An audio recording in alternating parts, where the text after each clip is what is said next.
Hello and welcome to a Microfile special on computer animation. We'll be showing some of the best computer animations around and explaining some of the techniques involved in creating them. And we'll be asking two of Britain's top animators whether computer animation can still be accused of being nothing more than heavy number crunching.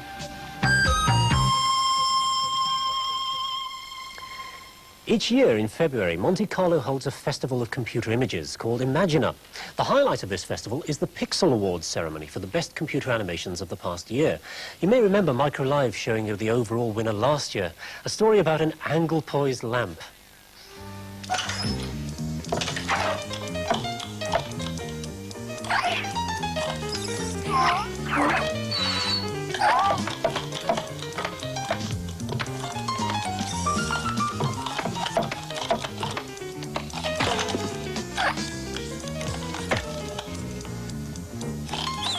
Lovely that. It's got everything. Humour, imagination. For me, that was a work of art. And the sound effects just made it. Well, this coming week is Imagina 88, which promises to offer equal delights. And on this evening's programme, we have a preview of some of the best films on show there. First of all, though, we're going to take a look at traditional animation, that is, with pencil and paper. When did it all start? Well, I don't know how the animation started. I mean, I suppose, you know, it was the wish of someone seeing figures in motion, and the way to represent images was to do single drawings with many legs, giving the impression of movement. And but when they discovered the persistency of vision, that the eye can see two images at the same time, apparently, or at least register one image as the next one is coming up, they developed situations like flip books used to entertain children around, I suppose, 1800, 1820. So they used to make drawings on corners of books that they flicked, and they gave the illusion of motions. In America, a cartoonist called Winsor McCay, he was a superb artist. He drew comic strips for Hearst. He was drawing at the time something called Little Nemo. He decided to bet to some people that he could make drawings move. So he made his character into a series of drawings that progressed one by one. And when the film was projected, nobody believed him because the draftmanship was such, and he drew so beautifully. They thought they were children, you know, with funny dresses and shot with distorting mirrors. And nobody could believe him. Thus, his second film was to animate a dinosaur to prove that he was doing drawings that move, as a matter of fact. And I think that started it all.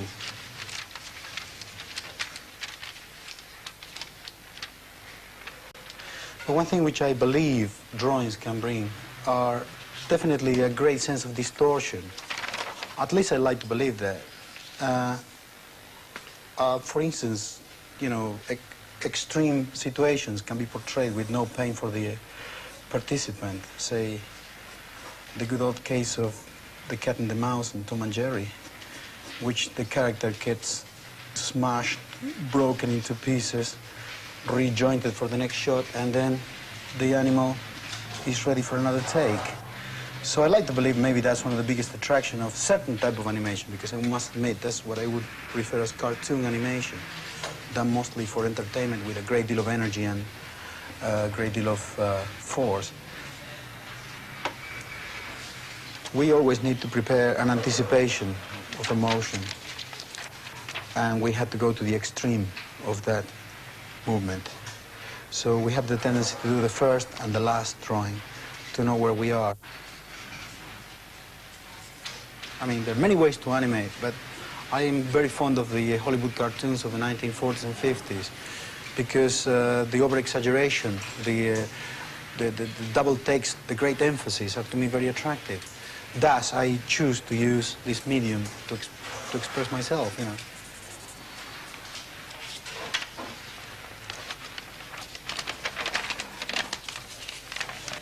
This is the anticipation of the movement, and this is the extreme of the movement. I assume that covering this distance will give me an impact and a force which I want to have to create a surprise. But if I leave these two drawings by themselves, maybe they are too sudden, so I cushion them with one more drawing in between. And therefore the drawing now is slightly softened.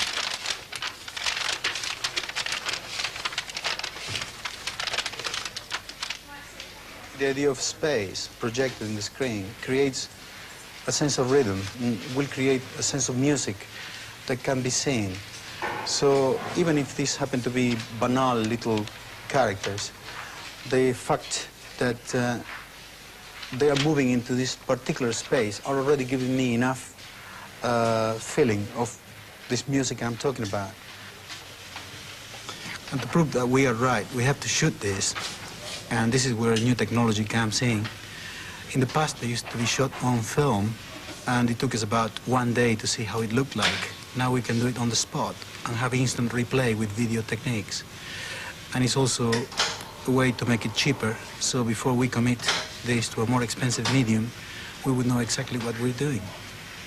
The point of departure is a painting. So you paint a painting, and then you have to find the medium in which you can reproduce that painting 2,000 times. These particular ones are painted on cell, traced from the line drawings on the front, painted on the back. So the result will be translucent and flat. So that will give continuity of color all the way through.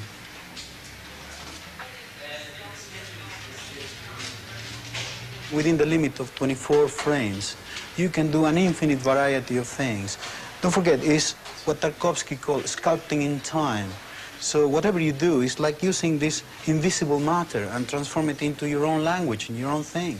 And the point is that it offers you a gigantic degree of possibilities. Einstein actually used to be very envious of Walt Disney because he said that he could control his own weather.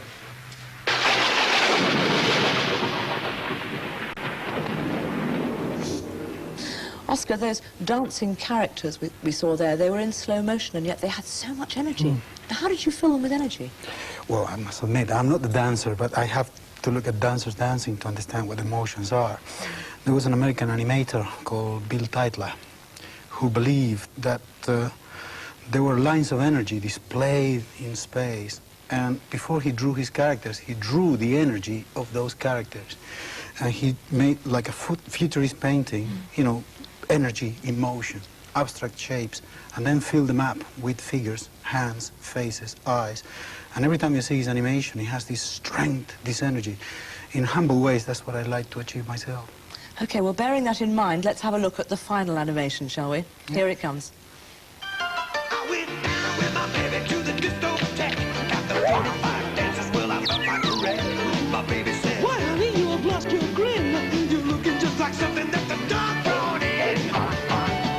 It's obvious to me that you're not at your best. You are definitely needing to be refreshed. A Spider Clip's the most refreshing thing for you. It's got calcium and protein. Calcium and protein. And vitamins, too. Oh, the cats are into milk. What more could a body ask for?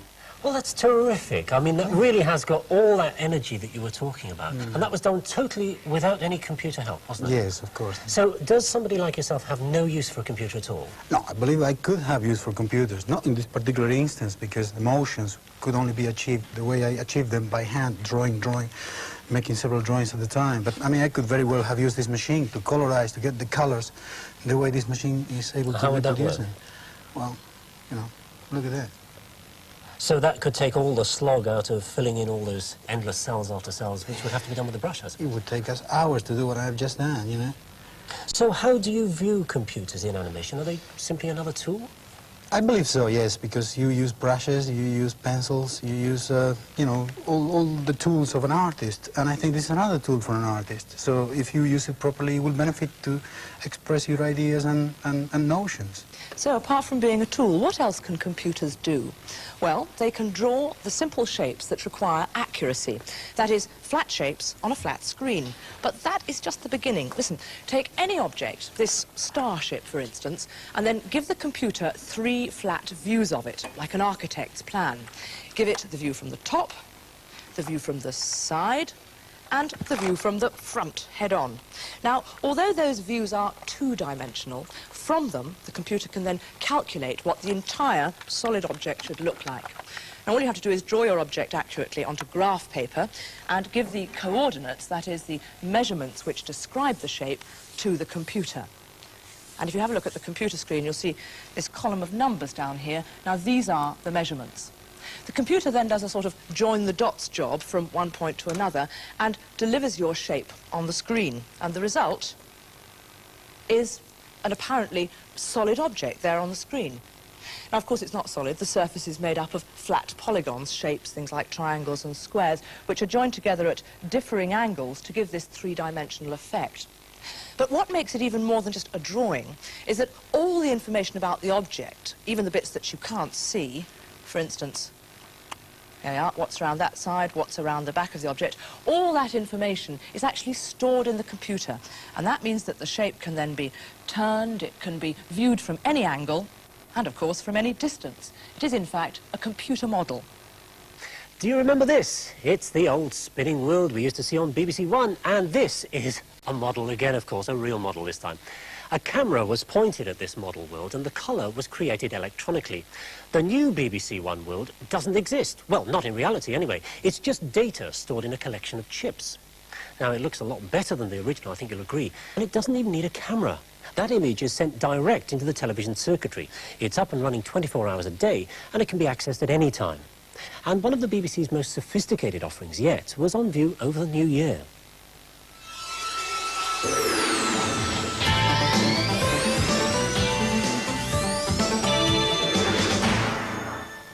My original training was as a sculptor, and the particular thing that I was involved in was kinetic sculptures.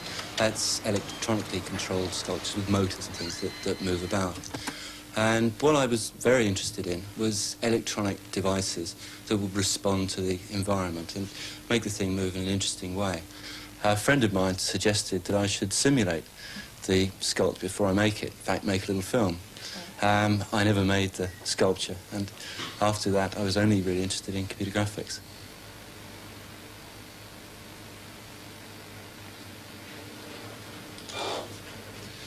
Well, early computer animation was mostly keyframed, which meant that you set up the 2 ends of the move that you want, and then you let the computer do its own thing in between, and that tended to give a very sort of soft, soggy, computer graphic feel to things.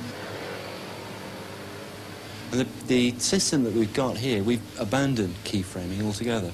And we use this system of curves, which is very similar to a technique that animators use at the moment.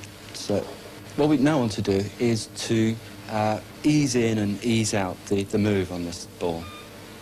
It's a very common thing that you want to do in animation, so that the move starts off slowly, speeds up, and then slows down gradually to a stop. We do this by changing the shape of the curve.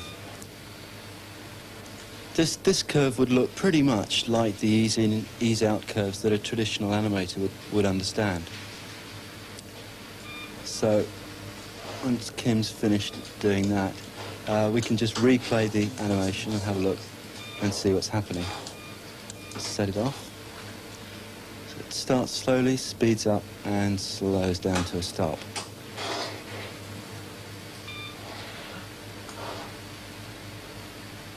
What we'll do now is we'll make the ball bounce. First thing we'll do is we'll just move it up in the air, and we'll control this with another similar curve. We'll build up a bounce out of this device. Now what we're going to do is change the 1 bounce into 2 bounces. To do that, we just change the shape of the curve. Kim picks it up and pulls it down the screen. got to put an extra point in there to get a hard, sharp bounce. And then we'll play the animation. Obviously, this doesn't give you a very sophisticated piece of animation, but this basic device of driving everything by a curve is used to build up quite complicated pieces of animation. Another trick that animators use a lot, and we make use of exactly the same sort of tricks, is called squash. So when you want to accentuate a motion, at the bottom of the ball, you just squash it up a bit. So we'll set up another curve to do that, and we'll put a deep valley in, and as the cursor moves down into the bottom of the valley, the ball will change its shape to simulate the compression of the ball as it bounces on the floor. That's improved the realism of the animation now. Squash is perhaps a little bit severe, but we often exaggerate things to make them happen, look reasonable.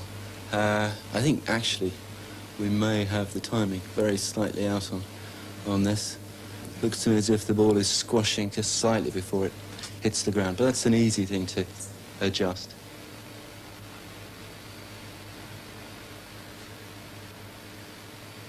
It's not bad for a bouncing ball.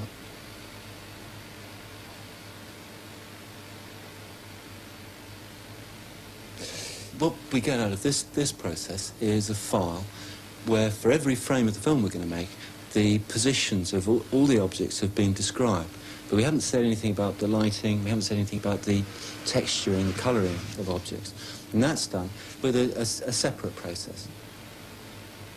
We're really trying to do very, very complicated things here, and if the precise details of the mathematics are getting in the way, then people really can't work flexibly and creatively with it.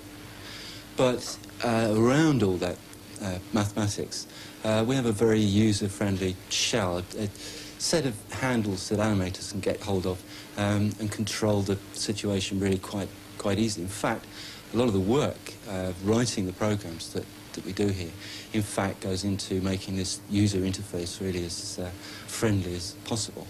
What we're working on at the moment is trying to find techniques to be able to do the kind of animation that you see in Snow White, but do it in 3 dimensions. It's really a very difficult thing to do because though an animator can make a simple curve and that describes the shape of a girl's shoulder, on the computer we actually have to change the shape of 3-dimensional models, and that's very, very complicated. The technique that we're developing at the moment is a thing called freeform deformation. What this really involves is putting the object inside a box, and we've got some mathematics that means that as we change the shape of the box, the object that's inside the box follows the shape. So this means that if we can have really quite a complicated object, we put a simple box around it, and if we just rotate the 2 ends of the box, the whole object will twist around smoothly inside. What's happening is that we've got some equations running inside the computer, and the equations return back. You plug in the original position of a point on the surface, put it through this twisted matrix, and that gives you back the new position of the vertex. So the point is that we're looking for some relatively simple controls for really quite complicated shape changing. It's quite a long way yet, I think, before we'll be able to have Oscar Grillo come in and work on a 3-dimensional animation of Snow White as flexibly as he can with pencil and paper. But that's the goal. That's what we're trying to do. Yeah, but you're on the way, Chris. I mean,